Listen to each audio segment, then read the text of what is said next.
त्रिदिवसीय सदगुरु कबीर सत्संग संज्ञान यज्ञ नरसिंहपुर एक अंतिम दिवस में अभी आप परम पूज्य धर्माधिकारी साहिब के कर कमलों द्वारा सात्विक यज्ञ आनंद आरती चौगा में सम्मिलित हैं। प्रथम दिवस में आप लोगों ने संत महापुरुषों के अमृतवाणी का श्रवण किया। द्वितीय दिवस में भी भरपूर सत्संग का आनंद लिया और यह अंतिम दिवस है। एक कहावत है, अंत भला तो सब भला। अंत में यदि भला हो जाए, कल्याणकारी दो बातें यदि सुनने को अवसर मिल जाए, एक शब्द गुरुदेव का तामे अनंत विचार, थाके मुनिजन पंडिता वेद न पावे पार। एक शब्द गुरुदेव का भी यदि आप लेकर यहां से जाओ और उसका चिंतन मनन निधिध्यासन करो तो जीवन का कल्याण हो जाएगा। इसलिए एक शब्द आप यहां से लेकर अवश्य जाएं। अभी आप कबीर पंथ की महापूजा, जिसे हम आनंद आरती चौका कहते हैं, यह पूजा कबीर पंथियों के लिए बड़ा ही महत्वपूर्ण पूजा है, जिसे हम बड़े भक्ति भाव के साथ अपने सदगुरु की पूजा गुरु के रूप में करते हैं। गुरु की पूजा ही सर्वोपरि पूजा कबीर पंथ में मानी जाती है। गुरु से ही ज्ञान की प्राप्ति होती है और ज्ञान से ही मोक्ष की प्राप्ति होती है। इसलिए हम लोग गुरु की पूजा करते हैं। साखी तो आप लोगों ने सुनी ही होगी, पढ़े ही होंगे बहुत बार कि पूजा गुरु की कीजिए, सब पूजा यही माई। जब जन सींचे मूल को तो शाखा पत्र अघाई। जब वृक्ष के मूल में जड़ में सिंचन किया जाता है, पानी डाला जाता है, तो उसका प्रभाव पूरे वृक्ष पर पड़ता है। हर डालियों पर, हर शाखाओं पर, हर पत्र पत्ते आदि पर, सभी पर उसका प्रभाव पड़ता है। उसी प्रकार से संतों ने कहा, सदगुरु ने कहा कि गुरु की पूजा करने से सभी की पूजा हो जाती है। समस्त देवताओं की पूजा यदि एक साथ करना हो तो गुरु की पूजा करो, क्योंकि सभी देवी देवताओं की पूजा करना संभव नहीं है। हमारे सनातन धर्म में 33 कोटि देवता कहा गया है। सभी देवताओं का पूजन एक एक करके यदि करोगे जिंदगी बीत जाएगी, सभी देवताओं की पूजा नहीं हो पाएगी। इसलिए हमारे सदगुरु कबीर साहब ने सरल बता दिया कि गुरु के चरणों में सभी देवी देवताओं का निवास है। इसलिए गुरु की पूजा करने से सभी की पूजा हो जाती है।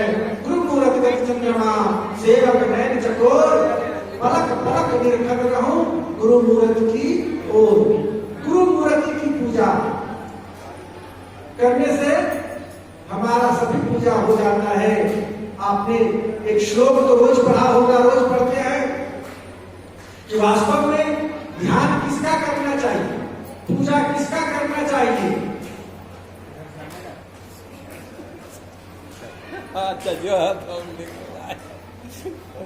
ध्यान मूलम गुरुर मूर्ति, श्लोक को जो आप पढ़ते हैं ना, ध्यान मूलम गुरुर मूर्ति, पूजा मूलम गुरु परम, मंत्र मूलम गुरुर वाक्यम, मोक्ष मूलम गुरु कृपा। जिस महापुरुष ने इस श्लोक का निर्माण किया वो बड़े सोच समझ कर तो ध्यान किसका करें? बहुत लोग सवाल करते हैं कि हम ध्यान किसका करें? बहुत देवी देवता हैं, लेकिन श्लोक निर्माता ने कहा कि बहुत देवी देवताओं का ध्यान करोगे हो नहीं पाएगा, मन चंचल हो जाएगा। जब ध्यान करके बैठोगे तो कभी राम जी आ जाएंगे, कभी कृष्ण जी आ जाएंगे, कभी महावीर जी आ जाएंगे, कभी शिव जी आ जाएंगे, कभी काली मैया आ जाएगी, तो कभी कभी दुर्गा माँ आ जाएगी। तुम्हारा चित्त, तुम्हारा मन स्थिर नहीं हो पाएगा। मन को स्थिर करने के लिए, चित्त को स्थिर करने के लिए किसी एक बिंदु का ही ध्यान करना चाहिए। तो इसलिए उन्होंने कहा कि ध्यान मूलक गुरु मूर्ति, पूजा करो, ध्यान करो, केवल गुरु मूर्ति का ध्यान करो। गुरु मूर्ति के ध्यान करने से सभी देवी देवताओं का ध्यान हो जाता है। इसलिए ध्यान मूलक गुरु मूर्ति, पूजा मूलक गुरुपरम, गुरु के चरण कमलों की पूजा करो, जिससे सभी देवी देवताओं की पूजा हो जाती है। ध्यान मूलक गुरु मूर्ति, पूजा मूलक गुरुपरम और मंत्र मूलक गुरु वाक्यम। गुरु के जो वाक्य है, गुरु की जो आज्ञा है, गुरु के जो आदेश है, गुरु ने जो नियम बताया है, वही गुरु मंत्र है। और मोक्ष मूलक गुरु कृपा, गुरु की कृपा से ही मोक्ष की प्राप्ति होती है। यदि गुरु की कृपा न हो तो मोक्ष भी उपलब्ध नहीं हो पाता है। गुरु की कृपा कब होती है? गुरु की कृपा तब होती है शिष्य पूर्ण रूपेण समर्पित होकर के गुरु के चरणों में चले जाए। अब सौंप दिया इस जीवन का सब भार तुम्हारे हाथों में, अब जीत तुम्हारे हाथों में और हार तुम्हारे हाथों में। इस तरह का भाव लेकर के मेरा मुझ में कुछ नहीं, जो कुछ है सो तो तेरा तुझको सौंपता, क्या लागत है मोर। मेरा मुझ में कुछ नहीं, हे प्रभु, हे परमात्मा, हे गुरुदेव, हे शंकुदेव, सब कुछ आपके चरणों में समर्पित है। मैं तो कुछ नहीं हूँ, मैं तो आपके चरण का दास हूँ। दास भाव से यदि गुरु के चरणों में समर्पित होकर के भक्ति करेंगे और गुरु की जब कृपा बरसेगी सब कुछ प्राप्त हो जाएगा। इसलिए गुरु के शरणों में जाने के लिए, परमात्मा के शरणों में जाने के लिए गुरु बताते हैं कि गुरु के चरण में जाओ और पूर्ण रूप में समर्पित हो जाओ, तभी तुम्हें गुरु की कृपा प्राप्त होगी। और गुरु कृपा से ही ज्ञान की प्राप्ति होगी और ज्ञान ही से मोक्ष की प्राप्ति होती है। तो ज्ञान चाहिए, किसका ज्ञान? आत्मा का ज्ञान, परमात्मा का ज्ञान। तत्व विज्ञानार्थ सद्गुरु मेवा ही बच्चे सुख कहती है। तत्व विज्ञान को जानने के लिए, तत्व विज्ञान से मतलब है अध्यात्म विज्ञान। अध्यात्म विज्ञान का मतलब है आत्मविज्ञान। आत्मविज्ञान को जानने के लिए, अध्यात्म को जानने और समझने के लिए सद्गुरु के शरणों में जाओ। सद्गुरु शरण गच्छ, सद्गुरु के शरण में जाओ। जब सद्गुरु के शरण में जाओगे तब फिर क्या होगा? इसका बहुत ही सुंदर वर्णन श्रीमद् भगवत गीता में भगवान श्री कृष्ण अपने शिष्य अर्जुन से कहते हैं, तत्व विद्धि प्रणिपातेन परिप्रश्नेन सेवया उपदेशं क्रिये ज्ञानं ज्ञानिनस्तत्त्वदर्शिनः। तत्व विद्धि प्रणिपातेन, जब गुरु के शरण में जाओ तो अपने आप को प्रणिपात कर दो, संपूर्ण समर्पण, पूर्ण रूपेण गुरु के ऊपर समर्पित हो जाओ। तत्व विद्धि प्रणिपातेन परिप्रश्नेन सेवया, और उनकी सेवा करो। सेवा शुश्रूषा करने से ही गुरु की कृपा प्राप्त होती है। सेवा से ही मन की जो मलिनता है वो दूर होता है। मन कलुषित मन जो है निर्मल बनता है, पावन बनता है सेवा करने से। करे सेवा तो मिले मेवा, करे टहल तो भरे महल।